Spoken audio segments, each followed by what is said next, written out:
2020 was meant to be a year with a lot of new challenges and changes, and things they've actually been quite challenging in the last couple of weeks, as we can see.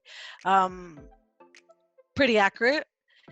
How are you getting by with this crisis? How are you dealing with it? What were you expecting to happen in 2020 before COVID-19 occurred? So as any manager, I think I was expecting and hoping for business growth. I was hoping, we were seeing high demand, record demand, especially for this time of year. Performance output was amazing within the business. We had new products on the go. The trials were going really, really well. All from a production side of view, very positive things. But challenges that we've had in the maintenance, specifically at the beginning of this year, has been to keep up with the projects and planned maintenance. We've, with such business, kept busy, but we ended up having a lot of loose ends, jobs that weren't finished, a little bit of lacking structure, kind of requiring a little bit of pulling people from here and there, and everybody getting a bit sort of don't know where we're going. Really had to sort of knuckle down and try and implement some structure, and specifically for using CMMS, we've sort of implemented a structure that enables engineers to almost manage their own time. And yeah, we've sort of began to see the wood from the trees, and then now COVID-19. All right. What are your insights on this, Larry? What have our clients shared with you?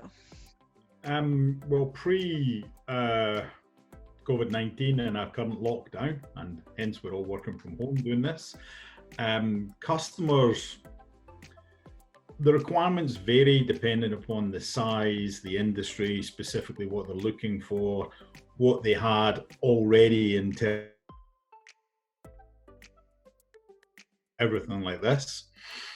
But there was some core themes were coming through from everything they were doing. So really people are looking for simplicity.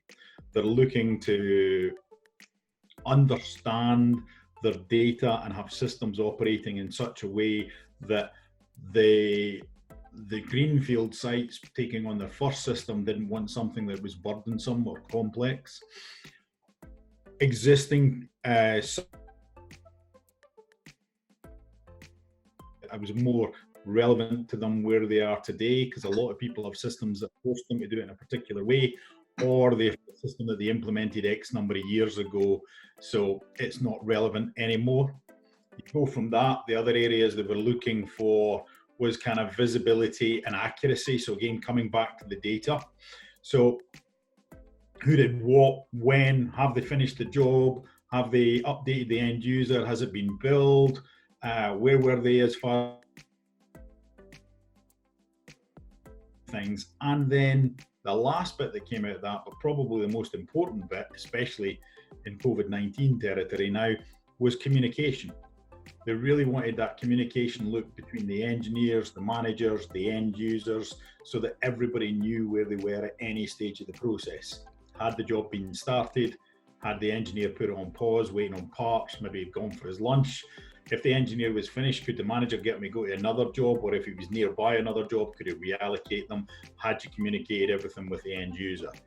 It seems like simple requirements: visibility, accuracy, communication, simplicity, but those were the kind of demands that were coming through from customers and prospects.